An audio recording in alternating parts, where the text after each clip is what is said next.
Hello, ladies and gentlemen, and welcome to a Geek First review. I am Travis Snail. Welcome to a Travis and the Geek First review, right? Check out last newscast, check out Twitter, having lots of fun while I'm here alone in the land of Geek First. Much like the Green Knight, on a journey on my own. Will I get honor? Who knows? Ladies and gentlemen, as always, this is a spoilers review, but if you've not seen the movie The Green Knight, directed by David Lowery, Lowry, I think it's like L. What? Let me get the actual correct spelling here, because it's like low and then Uri, right? Oh man, where is it? Let's see, Low Uri. Yeah. So I'm just gonna call him David. But anyway, so this is a review for The Green Knight. If you have not seen it, you can check out the non-spoilers. I'm gonna go probably about 10-15 minutes, and then I'll definitely get into spoilers because there's lots of stuff I want to talk about that I can't even hint around, I guess, in a non-spoilers way. But yeah, I think it's gonna be an interesting one. As always, head down links down below. If you really like what we do now, what I do, what the GeekVerse does, everything like that, head over to Patreon. You get this episode and every single episode ad free. You could get episodes early, you get exclusive episodes, whole shebang, tons of stuff on there, tons of perks. You can join after 9 hour Patreon call-in show, send questions for newscasts. Just go to Patreon, because one, that really helps supports us. If you go and read the new about section, you can read why it's so important to us to get the patrons, because legitimately now, the more patrons we have, the more content we can create. Look at all that. You get a nice behind the scenes one that I just recorded a little bit, kind of explaining that. So yeah, go over there, check that out. Lots of good stuff there.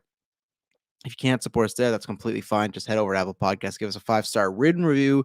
That genuinely helps because it gets us up the charts, and it makes sometimes, like, if you search something, maybe we wouldn't come up, but the more reviews, stuff like that, the higher the reviews are, we come up. So appreciate it there. Follow us on Twitter, like us on Facebook to get updates. We post some news here and there, but to get updates as far as our schedule, reviews, right when an episode's live, boom, there it is. But that's why maybe you should just go subscribe. Podcast services, YouTube, then you know, boom, right there. Right when there's a new review, boom, boom, boom. Check out our feeds. We have this main one right here that is everything we do, but we have a review feed, our news feed, our retrospective feed. So maybe you're new to GeekVerse and you want to catch up on casts. That's the best way to do it as far as, hey, what have they reviewed before? And there's a whole feed for that. Same thing in news, retrospectives, whole shebang. So go subscribe, like, review, download, all that good stuff. Check out our podcast network. 6 days a week right now, 8 shows, just a bevy of really good content over there. I think that's everything. You can check out I just did a newscast the other day. I talked about the Venom 2 trailer and a whole bunch of stuff, the ScarJo Disney stuff, and then we just released as a nice little treat for everybody. And also, it kind of gets your fill of Geek first because no one else is here. A few years ago, we recorded an exclusive one for Patreon, and we're going to be doing a few more of those soon. But we put this one out in the wild. It's our 2016 Suicide Squad commentary track in honor of the movie coming out. We put it out there, and yeah, I hope that it's the last time I have to watch that movie. It might not be, but a man can hope. So I'm going to take a drink of water and cheers that, right? I think that's everything. I think that's everything that we're doing. I got the Suicide Squad review coming up this week. I'll probably do another newscast, and I'm going to be probably reviewing every single movie. So if you're new to GeekVerse or you like this review, check out, as far as not everything. I'm going to be reviewing every single movie, man. No, I mean every single movie as far as in August coming up. You got Free Guy, Don't Breathe 2, stuff like that. Reminiscence for sure. I got to see a trailer of that. So if you like this review, you like what we do, just subscribe. And you got a whole bunch of content. We do about 4 to 5 episodes a week. Lots of good stuff coming. What If comes out next week. So yeah, just stay tuned. We got lots of good content, lots of good things popping off. But finally, I got to see Green Knight. Now, usually, you know how we do at GeekVerse. Our reviews are usually a day or two, maybe the most 3 days after something comes out. I had completely planned to see this the Thursday when it opened. For a while, we were not getting any tickets. And I was like, we're not going to get it, are we? Like, there's some movies in Cologne, if they're too indie or if they're too little, we just don't get them. So I thought, we used to have a theater here that played those independent movies, but no longer do they do that. So it's kind of the theater's just gone. It's a Tim Hortons now. If you don't know, in America, that's like another version of Starbucks. Long story. We lost that theater.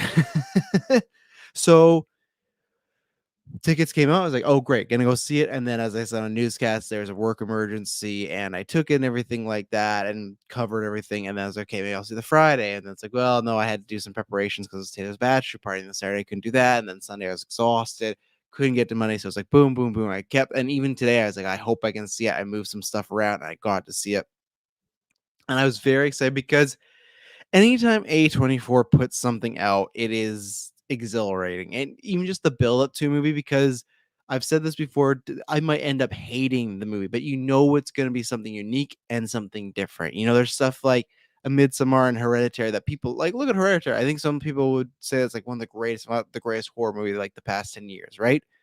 I think when I reviewed it, I don't even think I reviewed it when we did it. I think I said like it'd be like a 7 or an 8 out of 10 for me. So it's like one of these things where it's like I didn't love as much as a majority of people that kind of give it that praise, but how different it was is what I loved. And even though I have massive, like not massive, some problems with the film, I would take that over a lot of other films I would get. And there's some films that I'd even rank higher because it's just like, well, it's just I have less problems, right? Or it's just, takes less risks. So at the end of the day, it has less failures. So that's where my scores are kind of a combination of liking and critical and stuff like that. But I can still say, like, yeah, there's a movie technically I may rate higher, but I still want them to make this weird shit. And, anytime, and this is the way it is. Robert Eggers, uh, Ari Aster, David Lowery. We're going with Lowery. These are guys that when they make a film, I'll be there, right? To see, okay, what do you got for me next? And his work as far as Pete's Dragon, I've seen, but I really got to give that a rewatch. And then the only other thing I've seen, honestly, is a Ghost Story. A Ghost Story I was late on because I heard a lot of people talk about it, and I didn't have any reason not to. But I think this was still, I think it's like what, 2017, something like that. Yeah, somewhere around there. But I think it was the point where A24 is building up that name, but it wasn't now where it's like anytime A24 is slapped on something, I have to watch it. Same as Zola this year. I'm still planning on getting on VOD here soon. Just haven't had the time because that's one my lady and I want to watch together. So gonna watch it soon. But anyway, so I was intrigued by that because I would love to review Ghost Story one day. Maybe we'll retrospect on GeekVerse. Such a weird ass film, but it's awesome. Like it feels like it's a short film, but just spread out like it's just a film. Then, but I mean, like this, the concept, it's something that is very unique and very well done, and doesn't get grandiose, which I kind of love. It's just I don't want to spoil it. If you've not seen Ghost Story, just go watch it. It's just so simple but really effective. But kinda like this movie, I could see someone saying, "Hey, that's not my cup of tea," and I think that happens with a lot of A24 movies, but I think that's the market they're going for, right? So it's already on my radar, planning on seeing it. Stayed away from trailers because we don't really review trailers for the most part if it's something that, we don't think is gonna pull something, or if I can avoid trailer, I can, as far as, okay, if we don't talk about the Green Lantern cast, people that's not gonna tune out, it's always the bigger IPs that bring viewers and listeners in. So I'd seen a trailer with Old. I was already excited. Saw a trailer with Old. The first trailer I'd ever seen. I was like, wow, I'm even more excited. So it was a bummer that I kept getting delayed and delayed and late. But finally I got here. All this build up, seeing mutuals on Twitter praise it and all this talk, and I couldn't wait to see it. And man, oh, it delivered big time. I want to give that a quick little, maybe I could fooled somebody. And I wasn't sure which way it was gonna go, because you can get overhyped for film. And I'd still talk to some people that was like, oh, yeah, not for me. It's too slow. Feels like we're not really doing much with it.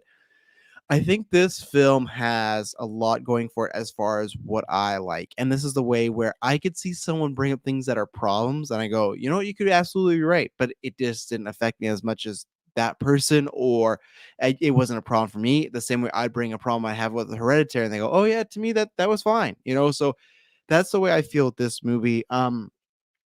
I think the biggest compliment I can give it is, I'm trying to think of like the last movie I felt this way. And I'm sure there's ones I've felt like this before, but probably the nearest one that wasn't like a comic book world, because I already have that established and I'm kind of like comics, animation, toys, stuff like that. I'm kind of already living that world, is Once Upon a Time in Hollywood, where it's a world that I'm in and I never want to leave it. I could, the same way if Tarantino's like, you know what, I'm going to make a 20-hour series about Once Upon a Time in Hollywood, and it's not even going to be that big dramatic. It's just like, you're going to follow Rick Dalton around, you're going to follow all these characters around, see what the hijinks they get into, Same thing as this. Now this one's a bit it's a bit denser. It's not fun loving like Once Upon a Time in Hollywood because you have, Rick Dalton and his kind of adventures. You have, oh man, what is it?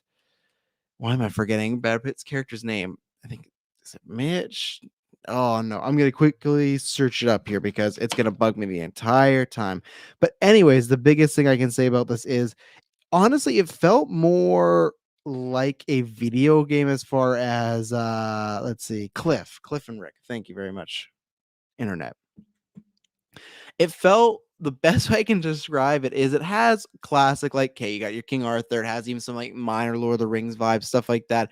Lots of medieval touchstones that you've probably seen before incorporated in this. Like he even stated like Willow was an example, and I could see that because it has like this kind of fun adventure to it. That's the thing. It never gets too it has a bit of everything. There's some horror aspects in there, but it doesn't lean too much in there. It has like a whimsical adventure into it, but it doesn't lean too much. It has some like sexual, kind of, I won't say raunchy because that's making it sound like the American Pie, but some, sensual, like, okay, this would be awkward if you're watching with your parents sort of deal, right?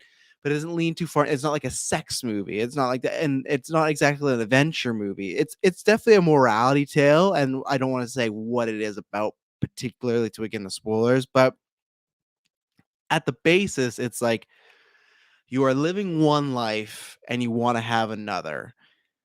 And you could get that life and you could get that, recognition, but do you want what comes with it? And if you don't want what comes with it, do you want the burden of betraying yourself in a sense? And I'm very excited to talk about this movie as far as that morality tale. But as far as video games goes, and if people don't play video games, you won't understand. But to me, it has these great combinations of like Zelda, The Witcher, and Death Stranding. Witcher, because there's so many times where you're on the main story, and then what happens is you just bump into a character and it takes you off to a wild ride, and it's something to do with a curse or a tale or something like that. And that happens a lot of this movie. There is a main goal, but there's tons of just like side quests of just like, okay, well, Gawain's doing this now, right? And it all has to do with what the character's going through. I guarantee there's some people I haven't talked to them specifically about, but some people I've talked to feel like they've hinted around that there's maybe some things you could chop out. Maybe like, oh, that was necessary. I need to watch it again, but to me, I guess it's just I think there are things that are necessary. I think they all are, but they also just were entertaining, and I loved seeing this world. The world it creates and just the visuals, my God, it's just beautiful. And I guess here's the biggest, highest praise I can say non-spoilers. I said this a few weeks ago now. So I've had a good summer so far that Fear Street 1994 was my film of the year. This is my film of the year now. I absolutely loved it. And just again, the world just alone as far as visuals, every time we go to kind of a new setting or a new area, it has distinct colors, distinct feel. There's just some grandiose shots of something just following Dev Patel, landscapes he's going, stuff like that. There is a minimal of CG and it's used pretty well. The Green Knight in particular, oh my God. I'd never seen a design until I saw that trailer a few weeks ago old, and I was like, Jesus. And like the sound design in this movie and the score, it's just one of those things like everything that kind of checks off that Travis box, like that score throughout the whole movie, it's just beautiful. And I can't wait for the rest of them. I probably for Golden Geeks, I was going to make my 1994 as my recommendation movie, but this will probably be it because score in the Golden Geeks category is definitely what I'm going to be pushing for. It just has such an aura about it. But back to the video games, it has a whimsical adventure like a Zelda where you're on a quest, right? Witcher, where you're on these side quests and there's a bunch of very spooky and kind of magic, supernatural stuff going on, but you're still trying to get to your main, point A to point B.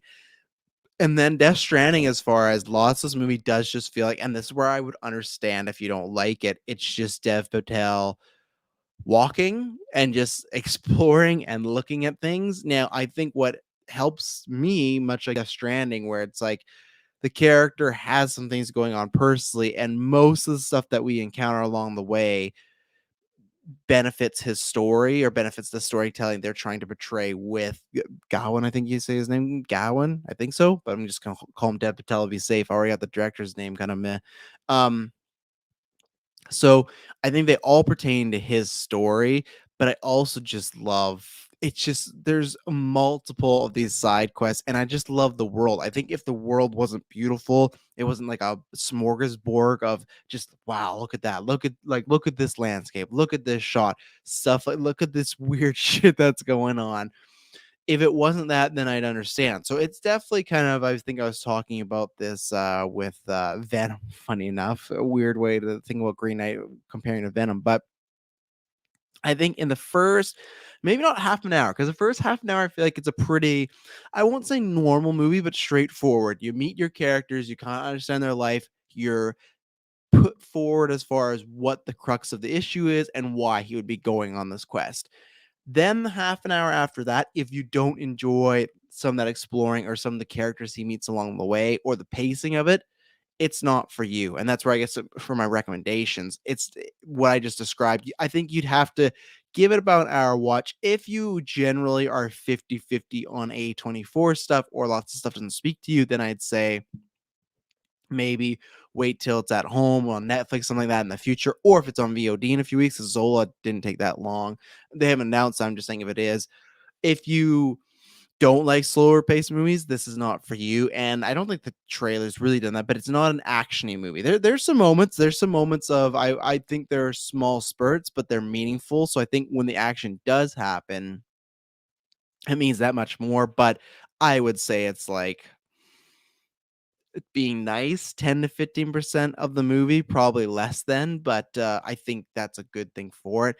Dev Patel, I've always liked Dev Patel, but I think that I've never been on the bandwagon as far as not thinking he's a great actor, but there's just so many people that just swear by him and just like, oh, I love Dev Patel. Like, I think there's been lots of times he got the Michael Fassbender treatment where it's like we need X actor for a popular role, and everyone's like Dev Patel, Dev Patel, Dev Patel. Of course, I've seen Slumdog Millionaire. I will always have a grudge against that movie because I think it's a fine movie. I'm a big fan of Danny Boyle, but I do not think that needed to win Best Picture the same year The Dark Knight came out because, in my opinion, it's a solid movie. But The Dark Knight, and yes, I'm biased, my favorite movie, but The Dark Knight changed Oscars, it changed cinema, it changed for good or bad for some people, changed the superhero genre, and I think really got to the next level. And I think Slumdog Millionaire is kind of like The Artist or Spotlight, where people don't talk about it anymore, really, in my opinion. There's so many of these Oscar caliber movies that are nominated or won that I see brought up in real life in Twitter. Those movies, nah. Every once in a while, sure, maybe Oscar season, but I don't know. That's a different story. But I've always liked him. And I think there's a few movies of his I've definitely missed. I think he did one with Nicole Kidman that people gave him a lot of praise. So I've definitely missed a few of his movies, but he's just engrossing in this. And he's playing this character that's a fine line where you want to root for him, but he's also doing some, I'll say, just questionable things and non-spoilers. We'll go with questionable, but it's these things of you're rooting for him, but you're kind of unsure if you want to root for him because the paths he take you, like, are you the hero of the story? And that's kind of what he's trying to be in the most non-spoiler way. There is a quest, and if he pulls it off or if he goes and completes it, he is a hero. But there's a lot of things that come with being a hero, especially with what's laid out. But he's great. You need a good lead, like any movie like this. And I think this is another reason why I love this movie. I think you guys, if you're a long-time listeners, know I love character pieces. And I love when it is centered on just one person, a Shame, a Drive, a Promising Young Woman, an American Psycho. I like when it's primarily one character and we're following him or her for the hour and a half plus. Runtime for me worked. Like I said, the pacing is slower. You'll know if you're into it or not, I think, within the first hour. And if you don't really, if after the first hour, if you're really bored or you're like, oh, what's this? What's the point of this? Then turn it off because I don't. The rest of the hour is kind of like that, but they do some really clever things in the back half. And I kind of forgot because, again, Promising Young Woman, never seen a trailer for. Austin, I was trying to do that with this, but then Old decided to play it. I had forgotten how many good people are in here. So like Alicia Vikander, and I think his name's Sean Harris. He's like he was the Mission Possible villain for 5 and 6.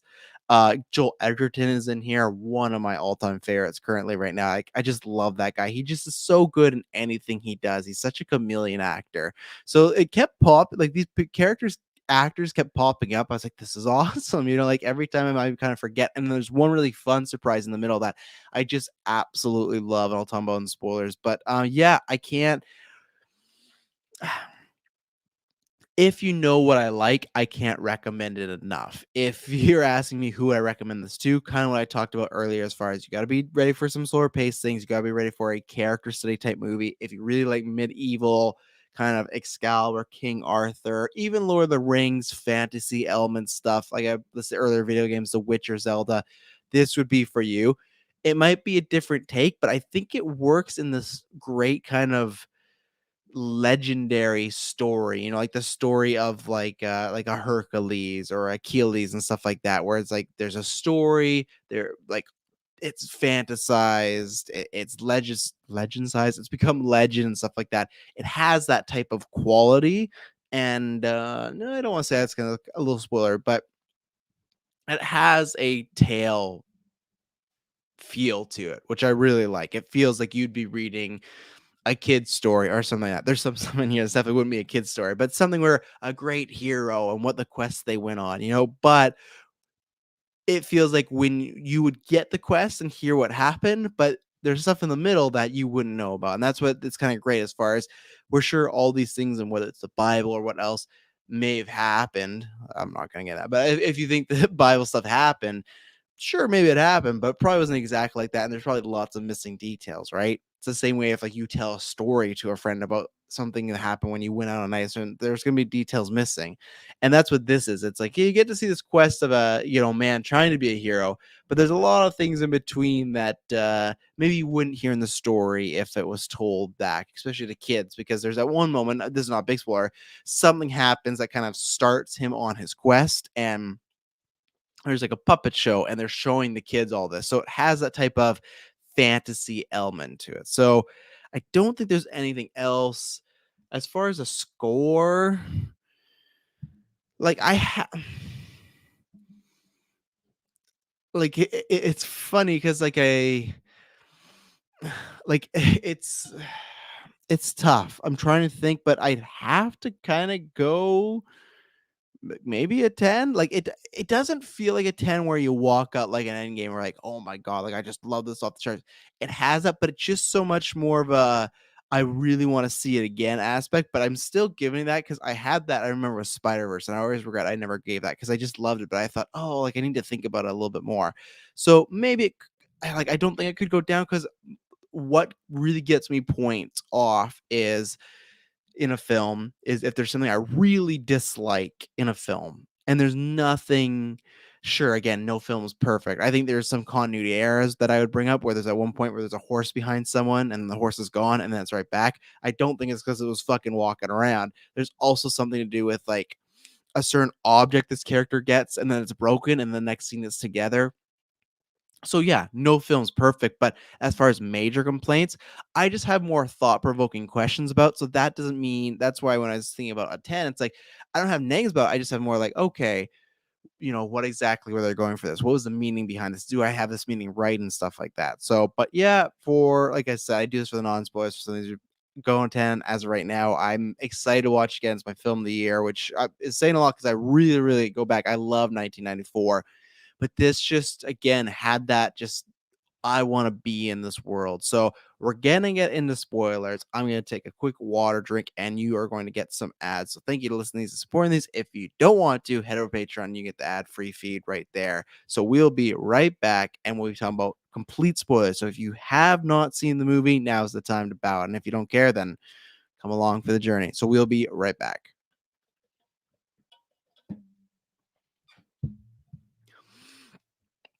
And we're back. So, like I said, last chance. See the movie. Green Knight. Go. So we meet Gowan, and he is played by Dev Patel. We literally pick up with him in a whorehouse, like some sort. I would assume a whorehouse or a brothel or something like that. And I think they do a good job of. He's not a mopey or depressing character, but he's a character that's clearly lost and does not know his kind of place in everything. We learn later on that there's the king and the queen, played by Sean Harris, and played by the woman.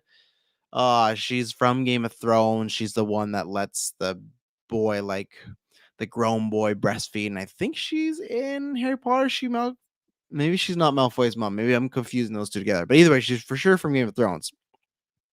We learn that Dev Patel character is his nephew, and there's some really great touching scenes between them. But the point is, with Dev Patel's character, he he doesn't really have a place in any of it. Like, he's not the next in line or anything like that. He doesn't really have a good relationship with the king, and not a bad relationship. He just doesn't have one at all, and that's where it's kind of like his whole life. He doesn't have a plan. He doesn't really have much ambition. He doesn't have a relationship with his uncle King. His The woman he's seeing, it feels very wishy-washy as far as, yeah, he's which is played by Alicia Vikander. It's like, yeah, he's seeing her, but it's very non-committal. So it just feels like he's trying to find his place in the world, like, very early, and that's what I liked about the film because I think they said it's like 2:05, something like that, where I feel like it gets to everything really quick, and they don't spend a long time establishing, like, beating you over the head, like, you get it, right? Like, he doesn't know what he's doing, he's kinda lost, he's kind of like a burnout, stuff like that, and you could almost look at, like, a disappointment, right? In a sense of his character, but he comes to the Christmas, and there's a lot, and that's what I mean. I have questions, not negatives.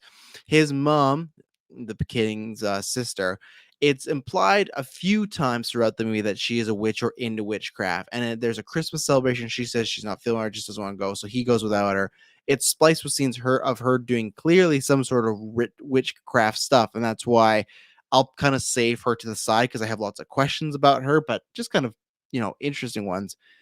The Green Knight shows up after Dev Patel and the uncle have this great conversation where he's just like, I don't know anything about you. And that's the king, sorry, pronouns, pal.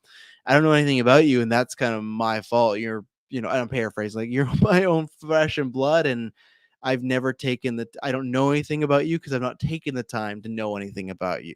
So you learn later on throughout the movie, I think it's kind of implying here that the king, he's getting frail. At one point, he even makes a threat like, my will wants to jump across and, fight you, but my body does not allow it. So you get the sense that he is on his way out, and he's acting accordingly, as Jack Nicholson would say in The Departed. So it feels like he's taking this moment to realize, okay, this is my nephew. Let's talk to him. Let's figure it out. And he's just, like I said, he just came from like a prostitution house.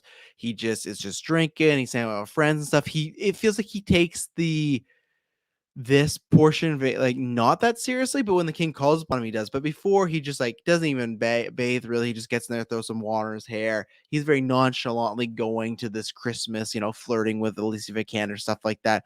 But once he's there and he's called upon, it's almost like, wow, this is my shot. Like, maybe I could do something. And I think what sets up this whole movie is they get him to they get Gowan to sit beside them, and they go, well, I want to know my nephew, so tell me a tale that would, kind of say everything about you, or just something that shows your character, right? And he goes, well, I have no tales to tell. So that shows that, and I think they're playing Dev Patel maybe like a little younger than he is, but like, how old is Dev Patel in real life? I think he's kind of late 20s, 30, I would imagine, right? But they're still portraying, in my opinion, he's 31. So even then it works. Like, I'm not 31, so I hope I'm still considered young or youngish. But it feels like he's just been around. Again, he doesn't really have much purpose. He's related to this royal family, but he's not like next in line as of right now. He's not like high regarded. He was sitting with everybody else, just like a bunch of nobodies in this like Christmas dinner and stuff like that. And nobody's is a relative term, but I mean, like, it's not like he's more distinguished than the rest of them. He's just kind of there. So when he says he has no tales to tell, it's like, what have you been doing like these however he is old in this movie, 31, 25, whatever it is, like, what have you been doing? Like, all these other men, they're soldiers, or they have done quests or stuff like that. It's kind of implied. And the queen goes, yet. And that kind of foreshadows what we'll begin in a little bit.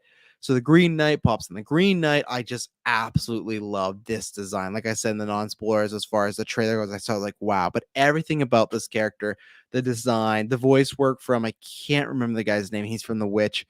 The sound editing and the voice design, sounds like an oak. It sounds like similar to what Ents would sound like in Lord of the Rings, but every time he moves, he feels heavy. So at one point he rides on a horse. I go, man, I feel bad for that horse. but he just looks like he looks just, oh man, just so great. And there's one shot in particular in the middle of the movie where it seems like Dev Patel is kind of hallucinating, and it's like in a mountainside with a bunch of rocks, and the Green Knight in this hallucination standing afar, like almost across, like on a cliff, and it's like smoke and there's a green lightning. Oh my god! It's just every time the Green Knight is on screen, it's a painting. I just want it on my wall, and such a cool design. And he's in this movie very little. He just literally sets the quest and he ends the quest. But he's such a cool character, and that's where this movie, I think it's not like Zootopia where it spends half an hour building lore, but just seeing certain things, the giants, the Green Knight, like little stories that people tell, it has like this sense of lived in, and the lore is just like, I want books of this world. I want I want a bunch of stuff. Now it's A24, and David, the director, like I don't think he's in that stuff. Even though he's doing Peter Pan and Wendy, whatever it is, like I don't think he's gonna be sequelizing A24, but man, like the Green Knight is just, he's just stunning. And I think they said, I was reading, most like it's all practical, if not almost all practical, and it's just knockout. So here's where it gets, like, this is where it gets to the fantasy element, right? And this is where I like it, but it's at the same time, it's kind of like, okay, this is strange, but it's like, okay, you just kind of have to go with it, because look at something like The Last Duel coming up, right? Things are just different in the past, in those eras. How are they going to decide if this woman's lying or not? Well, they're going to take the man, Matt Damon, her husband, and Adam Driver, the sexual assault person who's been accused, and they're going to duel it out, and whoever wins, that person's right. That seems like a pretty fucked up way of figuring things out, right? It's kind of like people have brought up, like it is true in a sense, but like in a Wakanda, it's like you got to fight to be king. Like, what about the person with the best body? So this is kind of in that era where there's things that are barbaric or doesn't make that much sense, because if you like, I understand the point of it, and I'll tell you what the tale is, or the quest is, or the game, the Christmas game. And there's like all the times, like there's like they showed Gowan's name like in a bunch of different fonts, and Sir Gowan, all this stuff. And there's lots of like almost like chapters told and stuff like that. Even at one point they're like interlude, and it's just like Dev Patel walking a bunch and great setting and stuff like that. But this comes with a kind of childlike Zelda like element of like, why are you doing this? Like, why would any sane person do this? But at this point, they are, his mother is doing some witchcraft and whatnot. And this is where I'm kind of more not lost, but as far as theories, I don't know what her end game was. Was it just to get him on a path? Was it just to get him to possibly be king? I'll bring that up later, because it feels like we meet a Fox character who clearly says some things to him that could have been the mother speaking through him. I don't know. But the main quest is the Green Knight comes in on Christmas. Looks like it was caused and sent by his mother, because literally she writes a note, she puts a green stamp on it, burns it, and then the Green Knight has that, right? So there's some sort of correlation there. This the note is, and this is where, like, honestly, it's dumb. It's just dumb, because, but it's like that's the way it would work back then, right? The note is, he's gonna get up. The Green Knight's gonna get off his horse. Someone's gonna strike him, and then a year later, someone's gonna hike like 6 days worth to find a green chapel and come and do, and will either get like cut or beheaded, whatever it may be. That's what's gonna happen, and it's a game. And like they there's a great scene where he like possesses the queen to read this note. Really, really cool. But the king goes like, oh, I would do it if I could, but I can't because of my body. So is there anyone here? And Dev Patel takes this game. Now it makes sense from his point of view, as far as, let's not talk about what the game pertains to. It makes sense because he wants to do this quest and have honor, right? That's the whole big thing. He wants to, like I said, it seems like he's just lost and he wants to be somebody, even just like, he might not like play it off like he didn't need it, but even the king just giving attention, the way Dev Patel plays that feels like, oh, for the first time, it's like, wow, my life actually means something. Where a few times in this movie, it's like, it's kind of not throwing your face, but it reminds you, is like, just because you're not this huge soldier or whatnot, or you don't have a story to tell, doesn't mean you're not an honorable person. You couldn't be an honorable person. I'm jumping forward, but at one point when he meets Joel Egerton, he goes, well, why, you're doing this quest, and why? And he's like, well, for honor. And he's like, well, I'm paraphrasing here, but the long story short he gets to is like, oh, so you doing this quest, this one thing will make you honorable. Like, you'll you'll not be an honorable guy. You'll go there, do it, and then you'll come back and you're honorable." And Depp says, "Yes." Like, it's very black and white for Gowan, where other characters constantly point out, like, you don't have to do this to reach that level or to prove anything. You could just live a life and stuff. But I think because again, he's maybe, mid 30s something, he feels like he's had no life. He feels like he's just floundering. So he jumps on this right away. Like, he says, "I'll do it."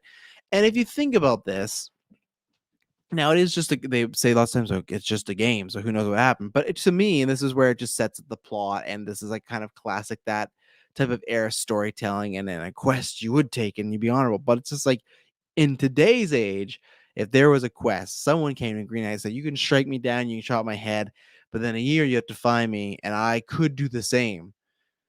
Who the fuck would take that quest? Like, why would you even want that at all? That just sounds like it's going to be a terrible outcome for you. And the way I take it now is because I'm pretty sure he said, like, it could be a slash or it could be a beheading. I almost take it as like the Green Knight kind of set him up, because it's a really great entrance. The score, how he gets in, all the night scare, but like, he eventually gets down to his knees, lays his neck out so Dev Patel can just decapitate him.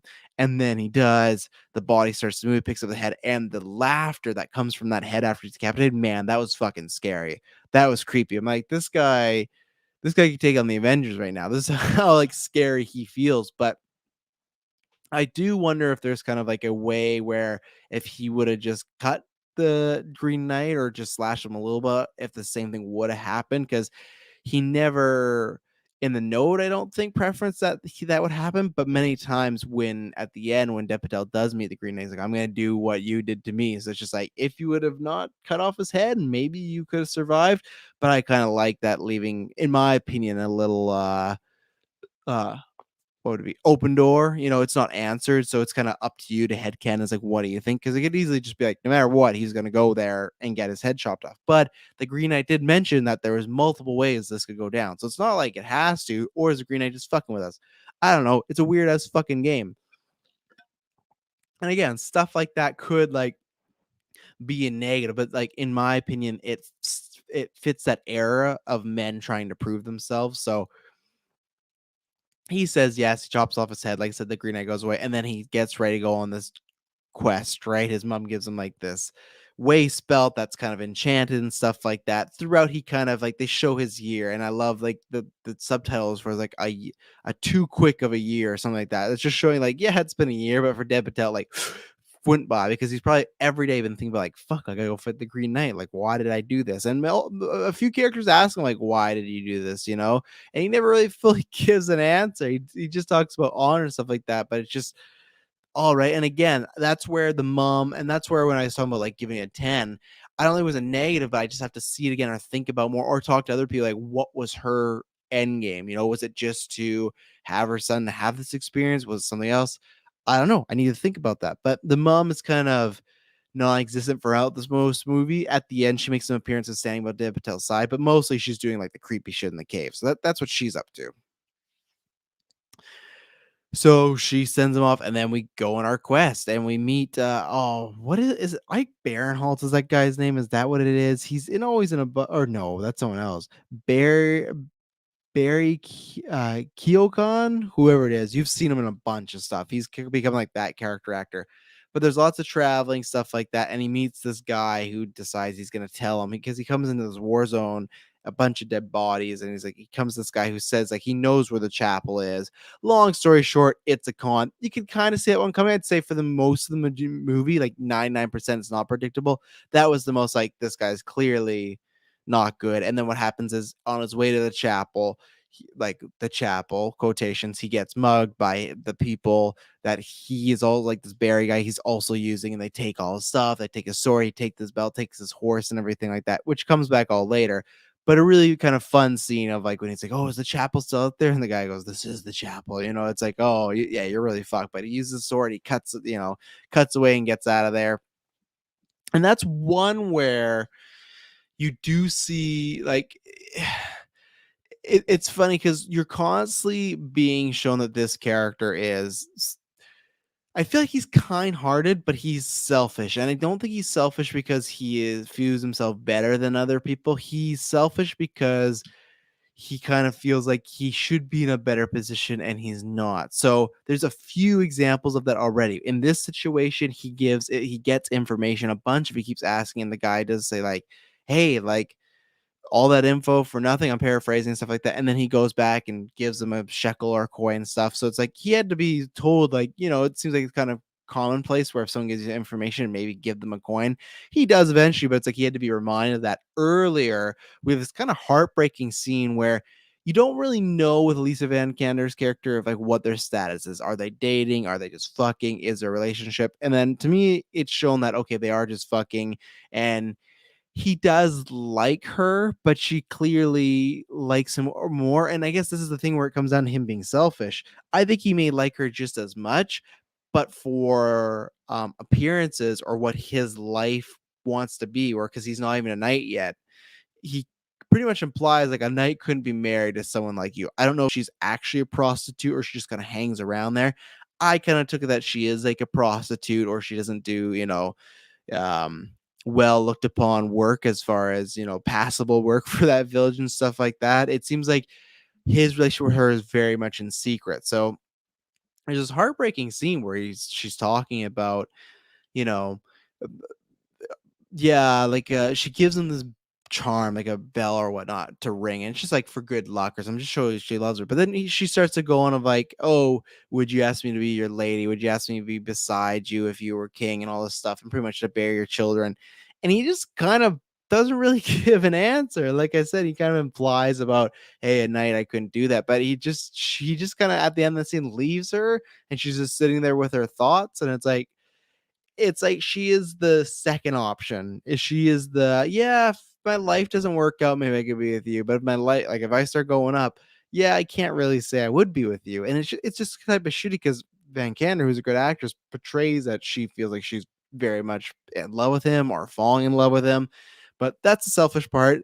Like I said, little smaller one with this Barry guy, but not really paying him, just kinda using for information. That's another one, but we get him after that. All his stuff gets taken. Like I said, horse.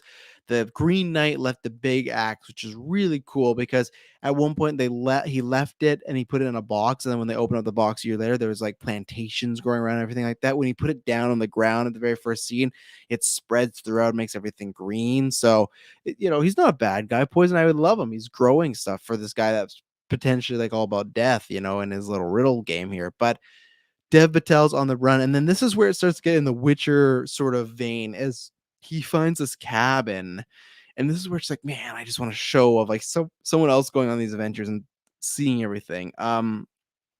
He gets to this cabin, it's abandoned.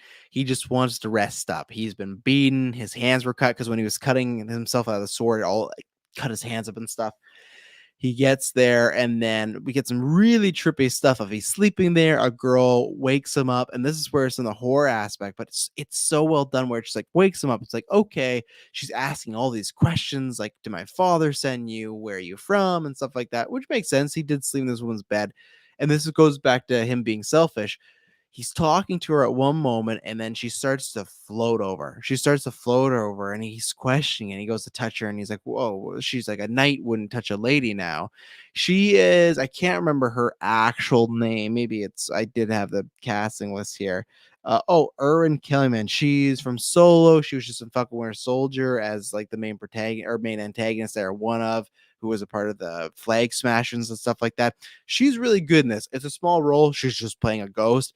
But again, the selfishness of, oh my God, I can't even wait to talk about what happens. But so she's clearly like someone's up with her. He's thinking she's a ghost, and then as she starts talking, reveals like she is a ghost and she's not here and she's missing her head. And that kind of implies like she needs her head to rest.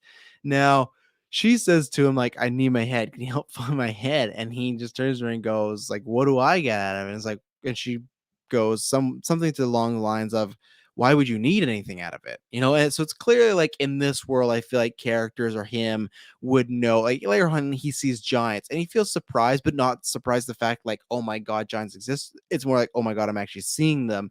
And someone even talks to him about like believing in magic and witchcraft, and he does say yes.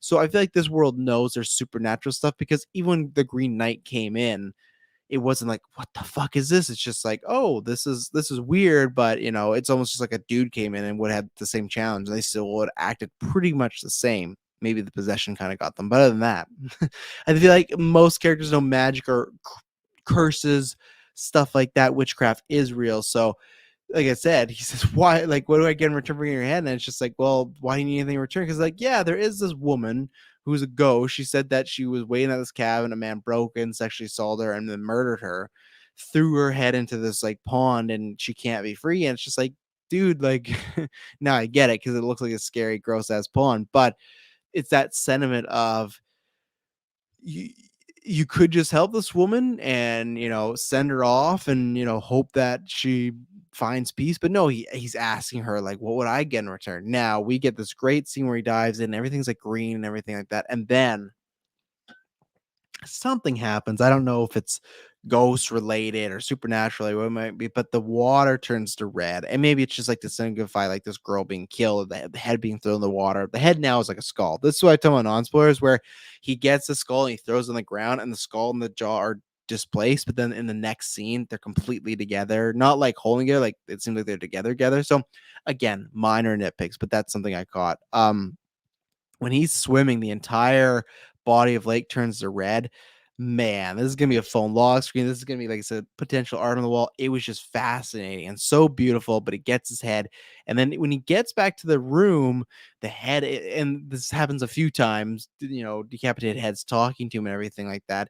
The bed is filled with bones and stuff like that. So it has this fun where it is a, because she even goes like, someone broke into this place and I said no, and then they assaulted me. Now, do I think that's him? No, I don't think that betrayed him as a character that is sexually assaulting people, but he definitely has some problems with sexuality, as far as we learn later on. Like, he's tempted by a lot of things, and I think it's because, I don't know, it's just purely lust. Maybe it's just because where he's from is a small community, but he's just a lustful type of guy.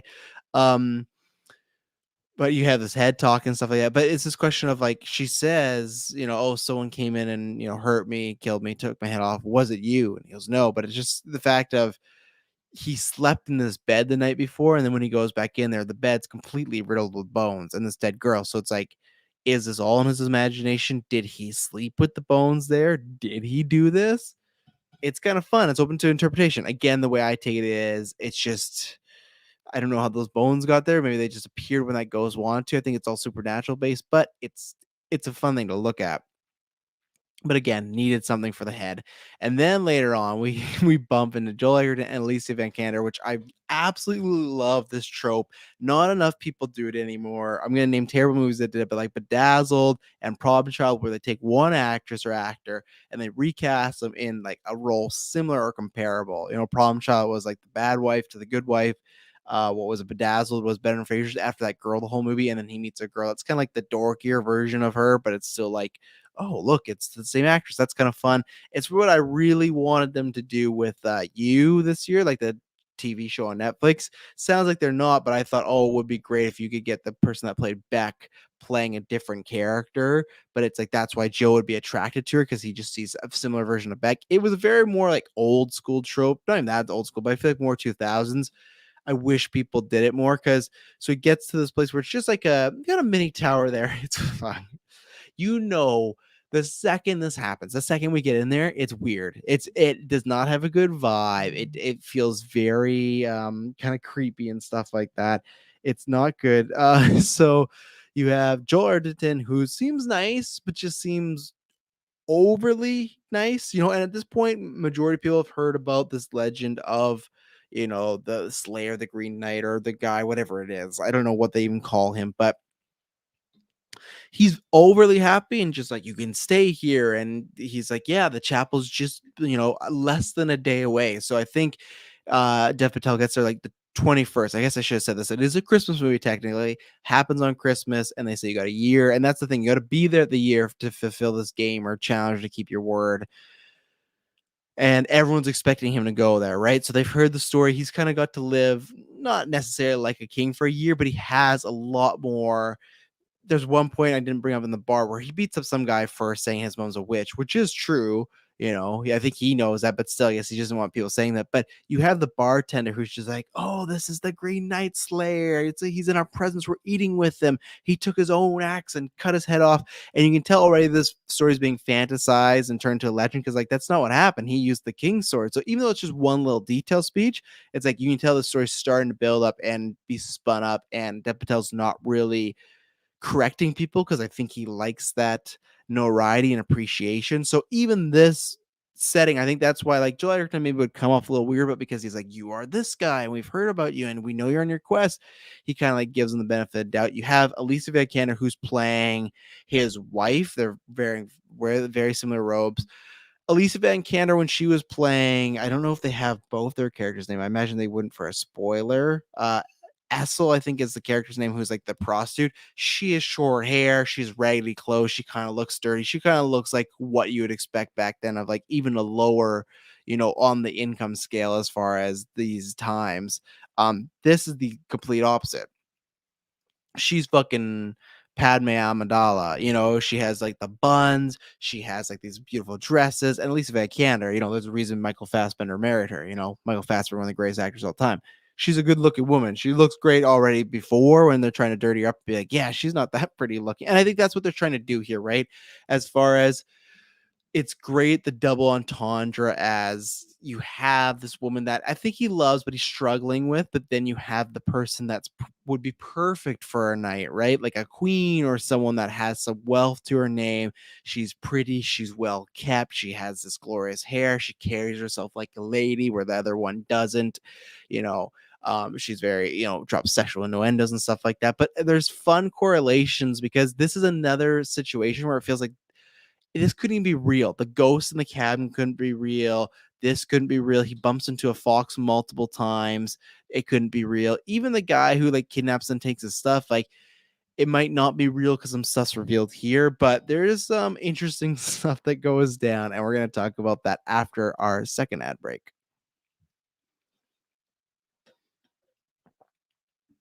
And we're back. So again, if this is about Deb Patel's character Gawain being, selfish. This is playing this up more in a sexual way though, and this is the most sexual the movie gets because the other scenes with Alicia Vikander, they're just kind of implied stuff. No one's nude, anything like that. You see Deb Patel like shirtless with man. I think he's definitely going on the man crush list after this movie because like he was pretty good looking. That hair and oh my goodness, just oof.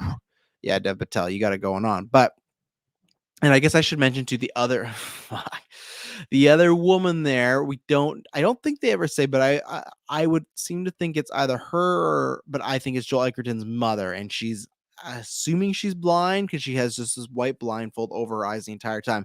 But again, it's very similar to what Deb Patel's mother's wearing, Godwin's mother was wearing when she was doing some of this witchcraft stuff. So it's like, is this a conjuration of? Is this just something in his mind?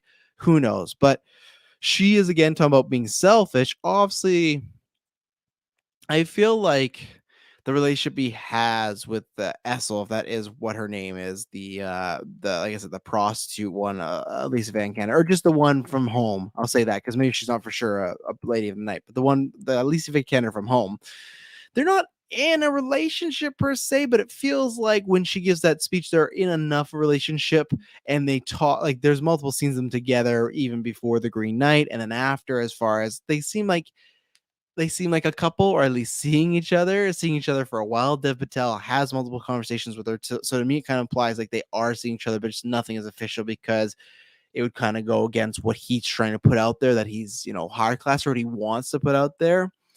So at the same time, it's like he can't be with her. There seems like there is a love there. So it's a lustful, selfish thing in two ways where he this is another man's wife, so he is lusting after. There's just all the scenes are just like horny. And all the scenes are just feels like Alicia Van Cander's character is there to be like Sharon Stone at a basic instinct of like, just fuck me, like that's what it is. It's like a test almost. And there's multiple times of him like following her around. She's being very sensual, and like she does a painting, and he goes, "All right, like I've gone to painting already when I defeated the Green Knight." She's like, "You haven't got one, got haven't had one done by me," and there's just lots of innuendos and stuff like that in this scene. And what happens is I guess, sneaks into his room. She has this big robe or whatever on and stuff like that. And she has the belt earlier that got stolen from the belt that his mom gave him, and just kind of said, like, you need this for your quest. It'll always protect you. She doesn't specify what it does, I don't think, but at least Van Kenner's character is saying, like, hey, if you were to wear this, no blade could pierce you, nothing could kill you, something like that.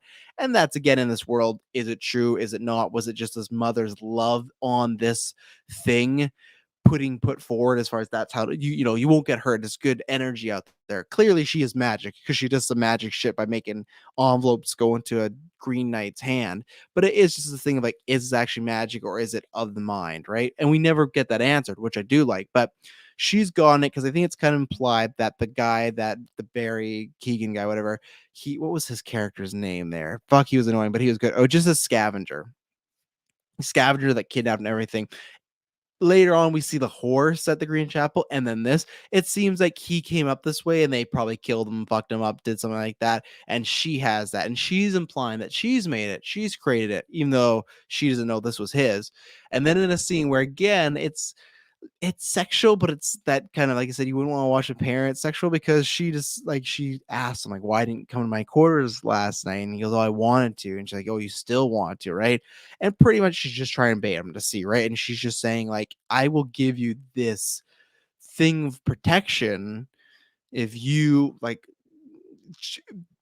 I what's the best way to explain this? Dry cut, everything like that. If you let me bring you to orgasm or hook up me, whatever it is, I'm gonna give you that. If you give into your needs, you can have this. And then she does start to like she starts to give him a hand job, right? It's at first, honestly, I wasn't sure, because like he's naked. I wasn't sure if it was a riding situation or hands, but then we get there, and she's pretty much, yeah, I guess she's using her hands, but it feels like it's a combination of this like cloth robe thing that his mother made. So it's like this mother made, even if it has no witchcraft, made this thing out of love, and now this thing has been turned into like this lustful, like, she's just like, you want it, right? You want it, right? And then she gets him to, if you've seen American Horror Story season 2 with Lily Rape, it's very much like that scene where she rapes a priest, but she gets the priest to say that he wants it, so it's technically not rape. And that's what it feels like, where he's trying to fight it, but she knows he's lusting after her. It's almost like just a test, because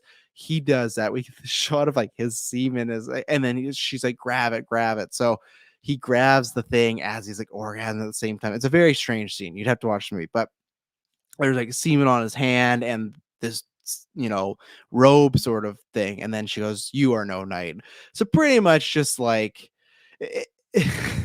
pretty much just you failed the test there. And again, it's as far as him being honorable. That's the other thing, right? All these things, as far as the selfishness being honorable, as far as the ghost head, that's not very that honorable, right? Because you should have just done it. If you're a hero, you're wanting to be a knight. The scavengers thing, I think that's kind of a bit more in the middle, just setting up an adventure. But this is honorable thing. Again, you are letting this man's wife have her way with you. And then there's this weird like, the other honorable thing is, you are supposed to be going to the Green Knight, and he's going to do whatever he's going to do, right? He feels like he's trying to get a cheat code, because like I said, I swear, and maybe I'm wrong with this, someone let me know, I don't think the mother specifically said you can't get stabbed, you can't get this. It was just, this will protect you. Now, if Elise Vikander has put this out and he knows that, it's almost like he's going to go to the Green Knight and wear this. So it's like the Green Knight doesn't know, oh, I can't kill him or I can't cut him and stuff like that because he's wearing this protective garb. So it's like in order to get this, he's willing to, you know, let this other man's wife touch him. And honestly, like we don't know what the relationship is defined as, but if they're seeing each other, or even if that's like a girlfriend boyfriend situation, as far as back in that time, he's kind of cheating on the other Alicia Vikander, right? And yeah, she says you're no knight, and then he just grabs everything and gets the fuck out of there. He runs and everything like that, and there were some nice touches, and I feel like again that's where it's like was a mind situation because I feel like even when they have this talk about like, oh, what is this? I don't even know what it would be, a thimble or a bell. And she's like, what is this? A good luck charm, stuff like that. Like a knight wouldn't need that, but it's something that the other Lisa Vikander game, right? Her earrings look very similar to that, and she literally just rips off his neck and takes it from him at some point. So it's an interesting dynamic there. And then he runs out the woods. They set up earlier that Joel Edgerton's a hunter, and he says, "Oh, I'm going to get you stuff for your, ride back and everything like that." And he said something earlier where he's like, I'll give you whatever I gain and you give me whatever you gain. And he goes, well, Dev Patel goes, what would I gain? This is your house. He's like, I'm just saying, if you would gain something, give it to me. And it was a strange thing because I think he's almost implying like you gained like sexual satisfaction, so you should give it to me, because he starts to run away and he's like, oh, he says this line to him and he's like, you know what you've gained and stuff like that. Something like that, I'm paraphrasing. And then he kisses Dev Patel, and Dev Patel's just like, no. And he runs away. And then it's great because Edgerton like plays it off like almost Kevin Spacey or Chris Cooper in American Beauty, where he makes the play on Kevin Spacey when he gets turned down. He right away backs up like, I'm not homosexual, stuff like that.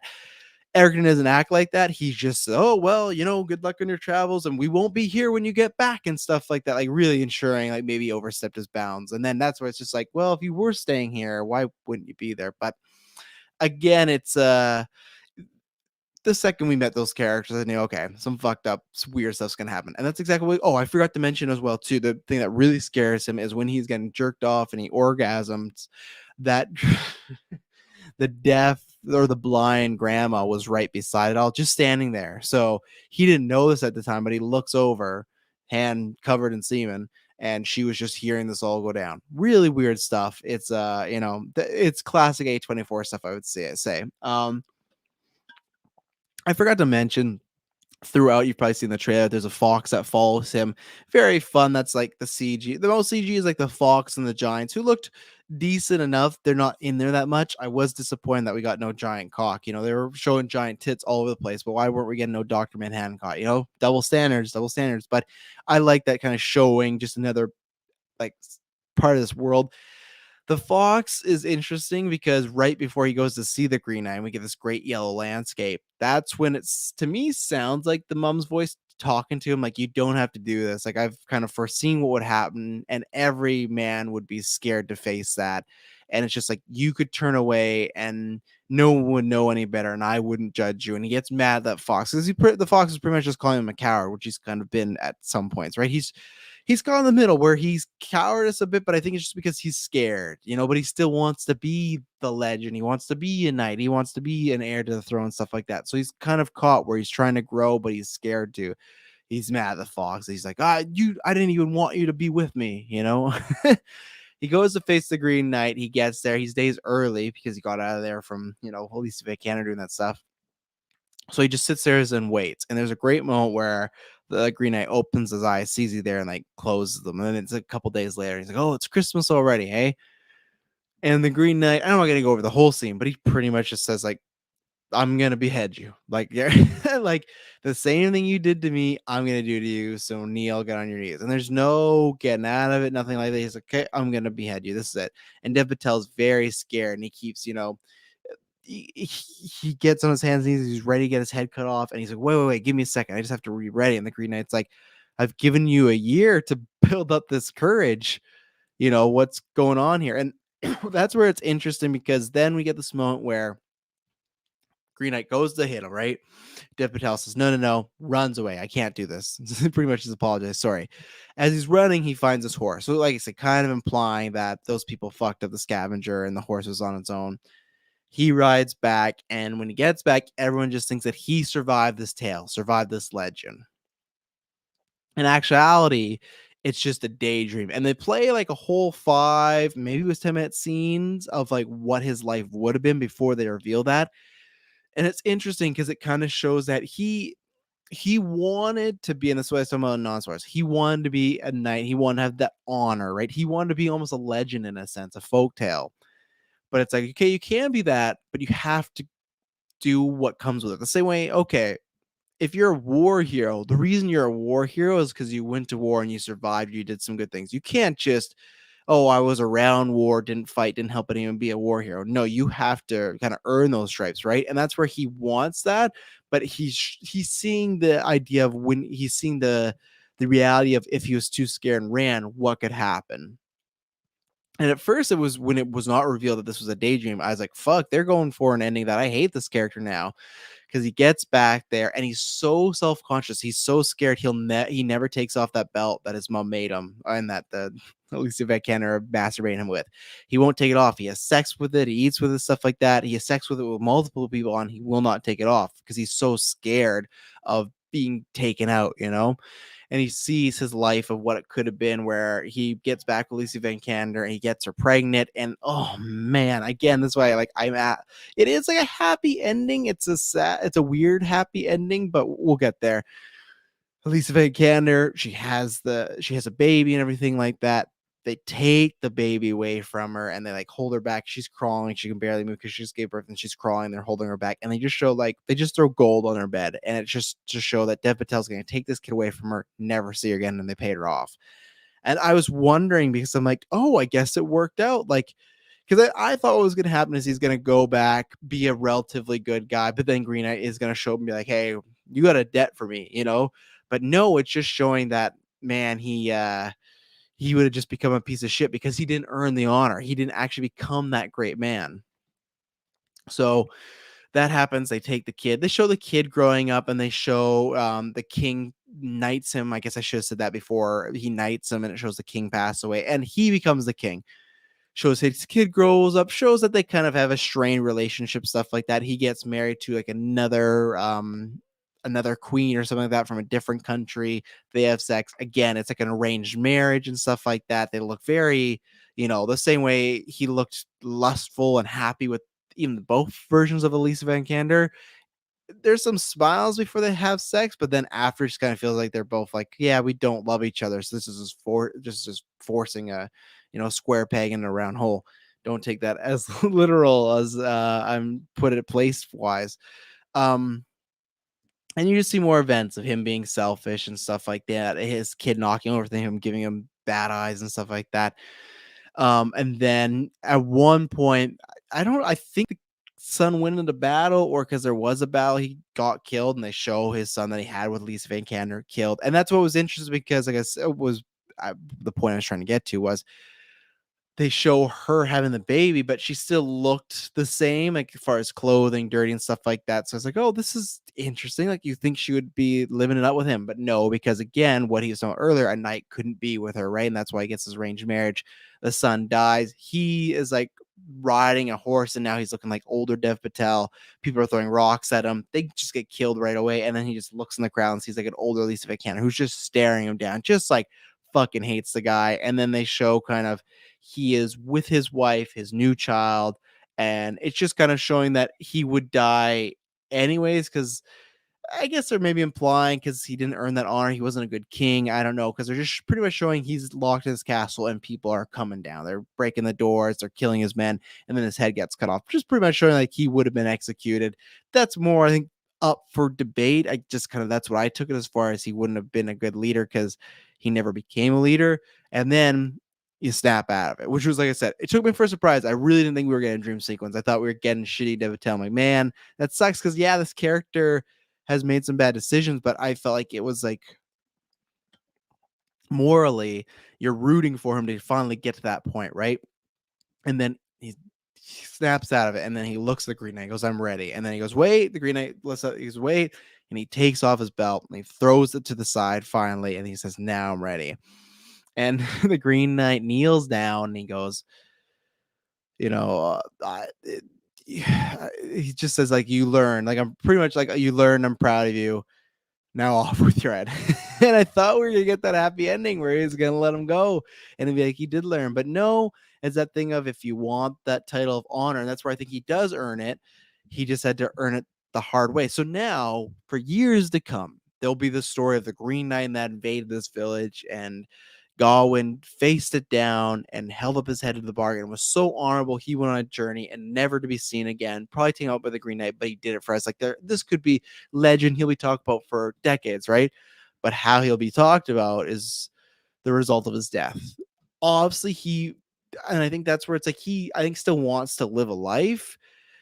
That's where the selfishness is, but it's also he can't like it's selfish because he accepted this game or deal. He should have never done that. If he wanted to live if he still just wanted to live, he shouldn't have done that. But it felt like he was thinking about, baking your cake and eating it too. And that's why we got the, I think, kind of fake world to show that he kind of just was thought it would just no matter what work out, and maybe he didn't think about the ramifications of, again, back to that conversation him and Joel Erickson were having. It's like, oh, you're gonna go do this, like you can't be honorable, you're gonna go do this one thing and then you'll be honorable. And he says, yes. And at the end of the day, that is true. I think there's other ways you could have done that, but in his kind of distorted view, as far as where he lives, how he was raised, what he's been told, this is how you do it. And he's also had a year of being told he's a legend, right? So this kind of like lets the legend continue. So I think that was the first time of him realizing like I have to accept responsibility for what I've done, and I can't be selfish because going back and lying is